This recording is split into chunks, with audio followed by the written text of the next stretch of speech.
Sí, sí, efectivamente.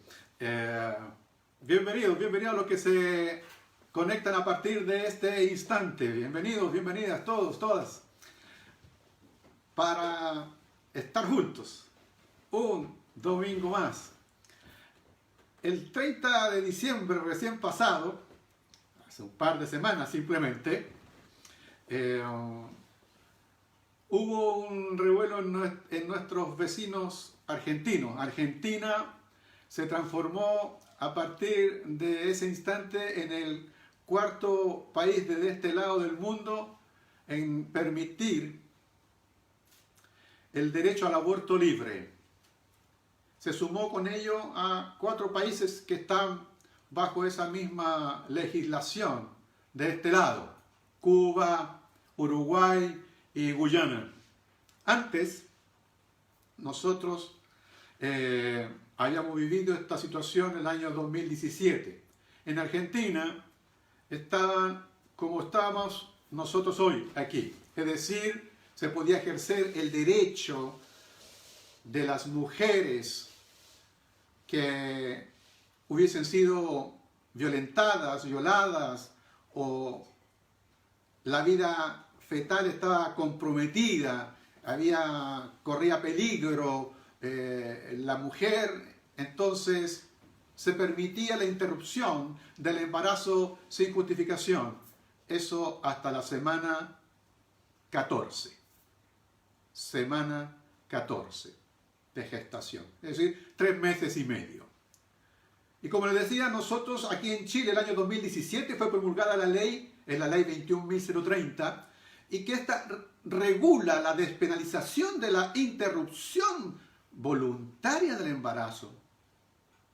Solo en 3 causales, que son las que acabo de mencionar: peligro para la vida de la mujer, inviabilidad fetal, de carácter letal del feto. Estas 2 no tienen un límite de edad gestacional. Puede ser interrumpida en cualquier periodo. Y para el caso de la violación, las niñas menores de 14 años pueden acceder a la interrupción solo hasta la semana 14. Para las mujeres de mayor edad es hasta las 12, la semana número 12.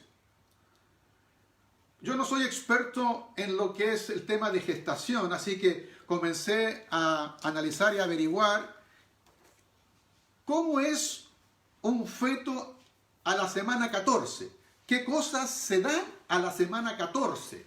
¿Qué cosas realiza el feto o el bebé a la semana 14? Me anoté varias que quiero compartirlas con ustedes para que vean qué hace un bebé gestado en la semana 14. En esta semana en que se inicia, dice este estudio, el segundo trimestre del embarazo, el feto, dice, sigue creciendo muy rápido y cambia progresivamente su aspecto. Fíjense, los brazos ya alcanzan la proporción que tendrán siempre con relación al cuerpo. Es decir, los brazos no cambiarán más en relación al cuerpo. Ahí está, se alcanza la proporción. El cuello se alarga y aparecen los labios en la boca. Semana 14. La piel es todavía muy fina, pero ya no es transparente. Se vislumbra ya como un ser humano en miniatura. El sistema neuromuscular, esto me interesa a mí, el sistema neuromuscular es cada vez más activo. Por ello, el bebé o la bebé ya realiza movimientos dentro del vientre de su madre. Las primerizas sentirán como una especie de hormigueo en el abdomen. Las mujeres que han tenido ya más de un embarazo lo podrán percibir. Las primerizas tal vez les cueste un poco más. El feto empieza a realizar algunas muecas. Y esto es interesantísimo, porque abre la boca por más periodos alargados en el tiempo, de forma parecida a un bostezo. Dentro de los variados movimientos está el meterse el pulgar en la boca. ¿Han visto esas fotografías? A las 14 semanas, el bebé ya puede meterse el pulgar en su boca.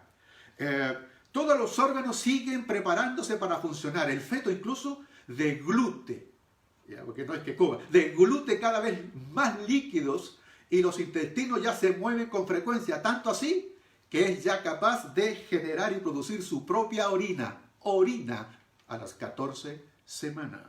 La lengua empieza a tener algunas papilas gustativas, aunque de momento no las utiliza mucho.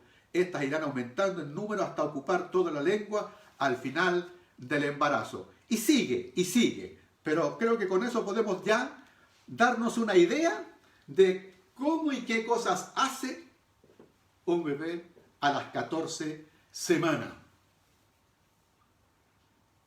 A las 14 semanas en que puede ser interrumpido su desarrollo, su crecimiento. ¿En qué momento de la gestación se puede hablar entonces de vida humana? ¿Es un tema de correr las semanas que es anterior a las 14? ¿Ese es nuestro punto? No es mi tema, no es mi punto. ¿En qué momento de la gestación se puede hablar entonces de vida humana? Para algunos, solo a partir del nacimiento. Será a partir de ese momento que sean recién considerados tal vez una persona que le acoge los derechos propios de una persona. Nuestro primer artículo en nuestra Constitución habla de que las personas nacen libres e iguales en dignidad y derecho.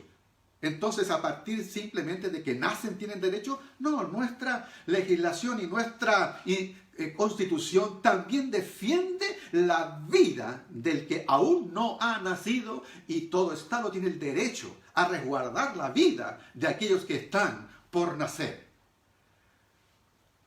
La visión cristiana no comparte la postura de pensar que simplemente hablamos de personas cuando estos nacen. Son personas aún antes de nacer. La dignidad y los derechos le asisten aún a quien todavía no nace. Entre los cristianos existen hoy día dos posturas para saber cuándo es que hablamos de persona y en qué momento el alma se genera, el alma entra o se da el alma en el ser humano.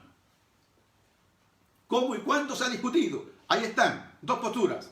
Hay una, la primera de ellas, a mí me cuesta pronunciarla, pero se dice traducianismo. Esa es la primera postura. Traducianismo. El traducianismo habla que el alma humana se genera igual como se genera el cuerpo del ser humano. Es por una especie de generación. Es una herencia transmitida de padres a sus hijos. En ese momento se generaría entonces el alma humana. La segunda postura, que es la que es más aceptada y que muchos más siguen, es el creacionismo. Es el minuto en que el espermio fecunda el óvulo y se forma ese embrión. En ese mismo instante de la fecundación, Dios coloca el alma en ese embrión. Esa es la postura del creacionismo. Y allí están los dos grupos cristianos que ven en qué minuto en realidad se da o cómo es que el alma aparece en el ser humano. El alma humana, aquello que nos diferencia de los demás seres, aquello que nos hace ser distintos, que nos hace ser persona. Existen otras posturas, sí. Por ejemplo, hay una que no aparece en la Biblia, pero habla de la preexistencia del alma. Esta postura la defendió algunos padres de la iglesia como Orígenes, que él en realidad se basó mucho y se apoyó mucho en las filosofías neoplatónicas de Platón. Recordarán aquel filósofo. Bueno, ellos dicen que en esta postura el alma siempre ha estado en algún lugar donde no sé, ya tal vez podríamos hablar un poco de eso, y en algún momento de la eternidad estas almas pecaron y luego fueron arrojadas a un cuerpo como una especie de cárcel. Como que el alma siempre estuvo. ¿Escucharon alguna vez hablar de el guf? No gufi, guf. Geuf. Es una palabra que utiliza el Talmud. Es una palabra que aparece dentro de las tradiciones judías. Y esta tradición judía tiene una especie de mito tratando de explicar la procedencia del alma también. Afirma que el Guf es una sala donde Dios guarda las almas allí antes de que éstas sean enviadas a la tierra para nacer como seres humanos. Un alma guardada en alguna sala. Ahí están todas, las almas de los niños que en algún minuto nacerán.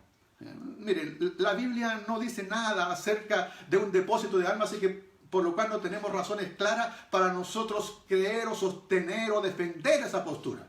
La verdad es que no sabemos, no tenemos ni siquiera la seguridad ni la certeza cómo es que se crea el alma en el ser humano. ¿Cuándo se crea el alma en el ser humano? No tenemos esta certeza. Pero de lo que sí estamos seguros, de lo que sí sabemos a ciencia cierta, es que Dios participa en la creación del ser humano, en la gestación del ser humano. Esto lo dice la Biblia muchas veces. Nosotros lo acabamos de leer y a quienes se han conectado a partir de este minuto, quiero que abra su Biblia en el libro de Salmos. Busca en tu Biblia, en el libro de Salmos, voy a compartir contigo solo 4 versos. Es el Salmo 139. Búscalo. Salmo 139. Voy a compartir contigo solo 4 versos. En tu Biblia puedes buscarlo. Voy a leer el Salmo 139, repito una vez más, y leeré el verso 13 al 16. 13 al 16. Presta atención. Tú creaste mis entrañas, dice David. Me formaste en el vientre de mi madre. Te alabo, porque soy una creación admirable. Tus obras son maravillosas, y esto lo sé muy bien. Mis huesos no te fueron desconocidos cuando en lo más recóndito era yo formado. Cuando en lo más profundo de la tierra era yo entretejido. Tus ojos vieron mi cuerpo en gestación. Todo estaba ya escrito en tu libro. Todos mis días se estaban diseñando, aunque no existía uno solo de ellos. ¿Qué te parece? Tremendos versos. Absolutamente.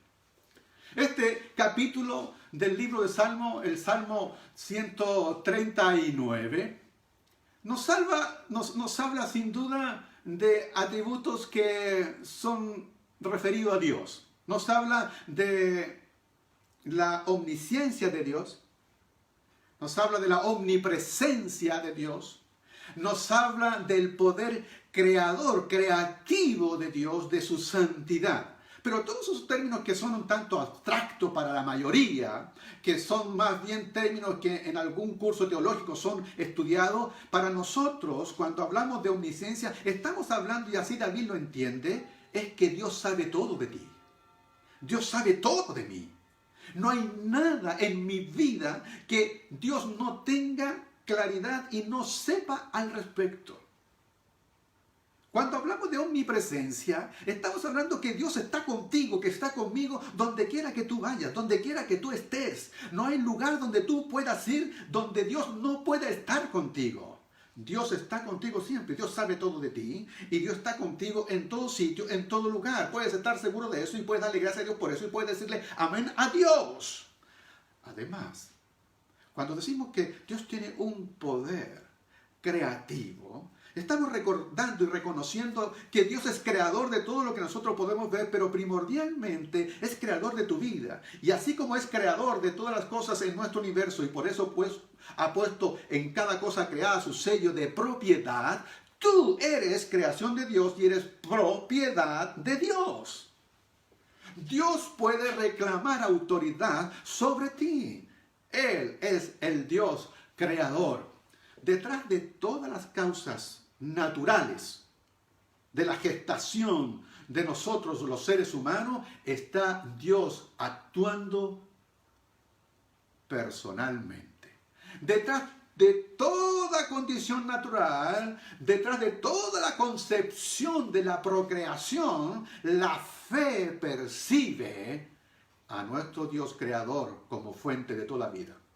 Veamos el primer verso que le acabo de compartir, el verso número 13. Tú creaste mis entrañas, me formaste en el vientre de mi madre. Mira esto cómo nos habla de la intimidad que Dios había tenido en la concepción del ser humano. David así lo siente. En el lugar más secreto, dice, en sus entrañas, en esta condición allí más íntima. Mis entrañas, la palabra que utiliza el original y lo tiene las versiones antiguas como la Valera, habla de mis riñones, como el centro de nuestras emociones. Aún allí hay emociones. Y David lo reconoce y inspirado por Dios en este verso, él dice claramente, tú creaste mis entrañas, tú creaste todo mi ser interior y aún mis emociones. Mis emociones. Me formaste en el vientre de mi madre. Esto es, me tejiste. Es como Dios se preocupó de cada cosa, de cada elemento, puso cada cosa en su lugar, lo tejió con cuidado, uniendo. Me tejiste en el vientre de mi madre. El siguiente verso, en virtud de lo que Dios había hecho, entonces el salmista explota en agradecimiento. Explota en alabanza, en oración. Te alabo porque soy una creación admirable. Tú eres una creación admirable. Admirable. Tus obras son maravillosas, dice David. Tú eres una creación maravillosa de Dios. Y esto lo sé muy bien. Termina diciendo el verso. Somos un prodigio. No de la naturaleza, somos un prodigio de Dios. En vez de asombrarnos muchas veces y llamar la atención cuando hay algún defecto, porque son tantas, innumerables condiciones que tienen que darse para que nazca un bebé, que basta que simplemente una de ellas falla para que todo falle. La pregunta, en vez de decirnos por qué a veces hay problemas y defectos, es cómo es que no se repiten a cada minuto, a cada instante. Es por ello que reconocemos la grandeza de Dios. Observa el ojo humano. Es que es una cosa asombrosa. ¿Cómo puede funcionar el ojo humano? ¿Con qué precisión, qué arte hay en la creación del ojo humano? Mira tus manos simplemente, que pueden abrirse, que pueden cerrar, que pueden sujetar, que pueden tomar. Un movimiento que para nosotros es tan simple, es tan sencillo, es tan difícil. Se tienen que dar tantas condiciones para eso, tantas instrucciones, tantos nervios, tantas órdenes para que yo pueda hacer este simple movimiento. Y no está hecho, como decía Spurgeon, no están hechas de mármol ni de hierro que se desgastarían. Y estas manos seguirán hasta el resto de mi vida. Así podemos observarla. Eres un portento de Dios, eres una maravilla de Dios. Los antiguos, de esas personas que estudiaban anatomía y que de donde viene el origen de la medicina, se sorprendían de esto. Galeno cuenta la historia que llegó a convertirse simplemente y a reconocer que había un ser superior después de tantas disecciones que comenzó a hacer en los distintos cuerpos y a través de observar cada órgano, llegó a sorprenderse y dijo que aquí hay obra de un ser superior. Dios conoce todos tus órganos. Dios conoce todos mis órganos. Conoce cada parte, cómo funciona. Nos conoce desde antes de nacer. Por eso hemos de dar gracias a Dios y bendecirnos. No puedes dejar de darle gracias a Dios por eso. El siguiente verso, el verso 5, David dijo, mis huesos no te fueron desconocidos. Cuando en lo más recóndito yo era formado. Cuando en lo más profundo de la tierra era yo entretejido. Lo más profundo de la tierra. Asemejó lo profundo de la tierra con el seno de la mujer, con el seno materno, recordando tal vez incluso de donde nosotros fuimos formados en un origen, desde el fondo de la tierra, desde el barro. Ahí está. En oscuridad, en la profundidad, donde nadie ve, allí el Señor está entretejiendo toda nuestra formación, el desarrollo del feto, del embrión mismo, cada semana. No tan solo en la 14, mucho antes que eso, desde el minuto en que ha sido fecundado el óvulo y comienza entonces la etapa embrionaria. Todo artesano hizo esta similitud, Spurgeon, cuando habló de este salmo. Todo artesano o todo pintor o todo artista a veces es medio receloso y no quiere que vean su obra hasta que no esté acabada. Y el pintor, y muchas veces has visto toda esta imagen, cuando está pintando, luego que termina le pone un velo, le pone un lienzo y no permite que nadie vea su obra hasta que esté terminada. Este verso nos da esa idea. Nos da esa sensación al decirnos, cuando en lo más recóndito era yo formado, cuando en lo más profundo de la tierra. Y ahí está Dios en cada cosa, yendo del desarrollo de cada órgano, de cada músculo, de cada nervio, cada tejido. Allí está. Y cuando acabe su obra sacará el velo y entonces nacemos. Y entonces muestra su obra maravillosa. Y entonces muestra su creación. Y entonces muestra su prodigio, su portento. Como lo haría entonces el artista. Finalmente, el verso termina diciendo, David, tus ojos vieron mi cuerpo en gestación. La versión anterior, la que tal vez tú has leído, mi embrión vieron tus ojos. Los ojos de Dios vieron mi embrión. Los ojos de Dios vieron tu embrión. Los ojos de Dios ven el embrión que está ahora en este rato en gestación en el vientre de ti, mujer. Tus ojos vieron mi embrión. Cada embrión es una persona, una posesión creativa de Dios con sus días planificados. Me interesó esto. La NBI plantea algo bien interesante. Ya estaba escrito en tu libro, como que cada cosa estaba escrito en qué momento tiene que aparecer esto en el feto. Y al día siguiente esto en el feto. Y a la semana siguiente esto en el feto. Y adicionalmente todo esto. Y además, cuando nace, todos nuestros días están escritos. Mi embrión vieron tus ojos. Algunos podrán estar tal vez perturbados por algún defecto en su cuerpo. Ya quisieran cambiar algo. Pero pocos están preocupados por las mayores deformidades del hombre interior, por su espíritu, por las cosas que a veces no se ven. Y allí están las fealdades más grandes que puedan tener el ser humano. Otros adquieren simplemente belleza artificial. Y es solamente eso, belleza artificial. Pero Dios tiene un plan contigo.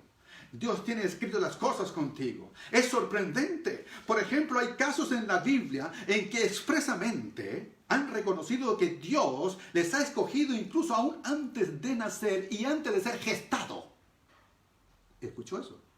Dice el libro de Jeremías 1:5, antes de formarte en el vientre ya te había elegido. Antes de que nacieras ya te había apartado. Le dijo Dios así a su profeta, a Jeremías. Antes que de formarte en el vientre. Antes de que incluso nacieras. No tan solo eso. Antes de que te formaras en el vientre, yo te había elegido. Yo te había escogido. Si te vas al Nuevo Testamento, encontrarás entonces al apóstol Pablo que a los de Gálatas les revela eso. Él llegó a darse cuenta de lo siguiente. Dios me apartó desde el vientre de mi madre y me llamó por su gracia. Dios te apartó a ti, me apartó a mí aún desde el vientre de mi madre por su gracia. Dios te llamó, tiene planes contigo aún antes de que nacieras. Eso es lo que Dios dice en su palabra. Eso es lo cierto, eso es lo correcto. No a la semana 14, no a la semana 15, no en la semana 1. Desde el minuto en que el alma llegó a ser una persona a la cual eres tú, Dios tiene conciencia de ti y te conoce aún desde mucho antes. Y tiene planes contigo. No has nacido por casualidad. No has nacido por si acaso. Dios te conoció de la misma manera que conoció a David, conoció a Jeremías, conoció a Pablo, a todos ellos. Claro, Ellos tuvieron alguna tarea especial, específica, y por la cual Dios lo llamó. Mientras tú no sepas cuál es esa tarea específica, mantente fiel allí en la voluntad de Dios, siendo obediente, considerando las cosas de Dios. Como ellos recibieron una tarea de Dios, tú también la has recibido. Y necesitas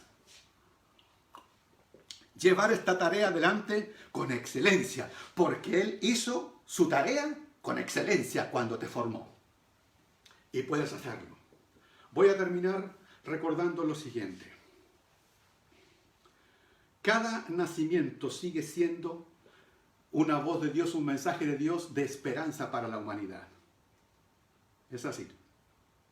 Les hablé del GUF y tal vez eso es una explicación, una forma, un mito de cómo los judíos tratan de ver el minuto en que el alma llega al ser humano.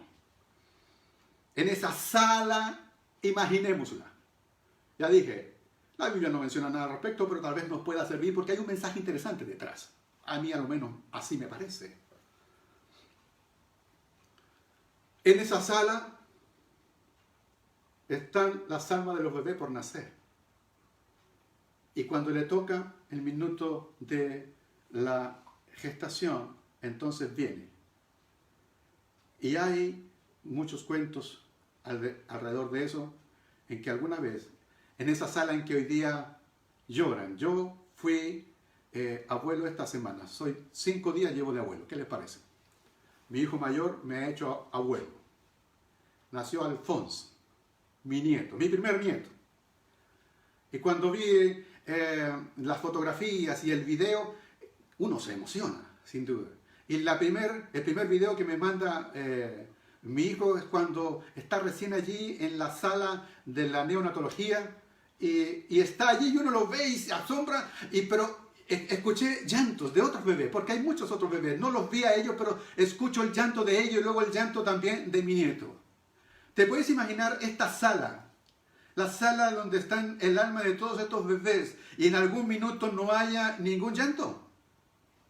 Silencio absoluto. Es porque tal vez habría salido de allí el última alma.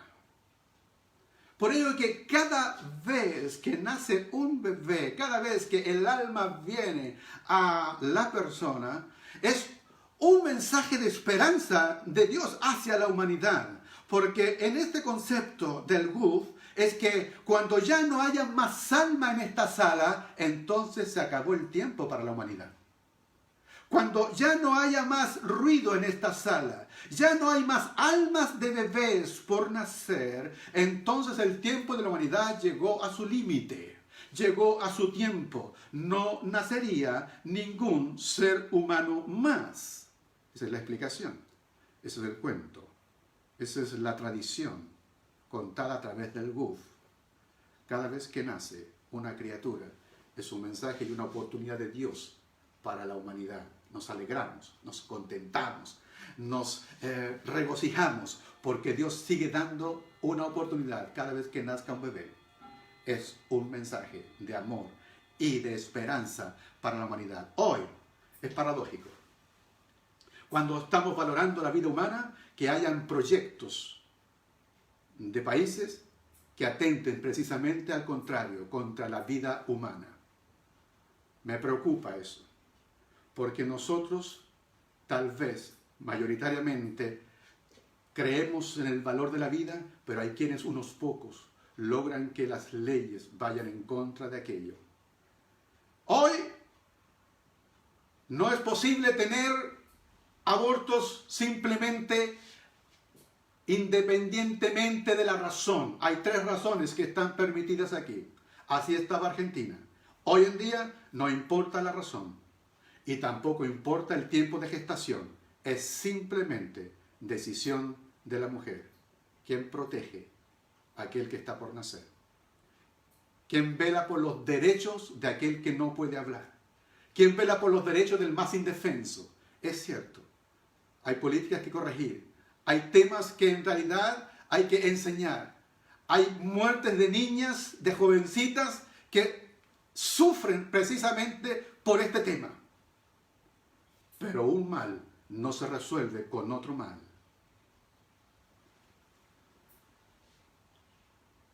Llegará el instante en que esa sala estará vacía. Mientras eso no ocurra, seguirán viniendo niños entregándonos un mensaje de esperanza para la humanidad. Bendito el nacimiento de cada uno de los bebés que nos llega a este mundo. Padre, bendecimos cada una de las personas que hoy día está en un proceso de gestación, para que tu gracia, Señor, esté sobre ella y tenga, mi Dios, alrededor de donde esta palabra llegue.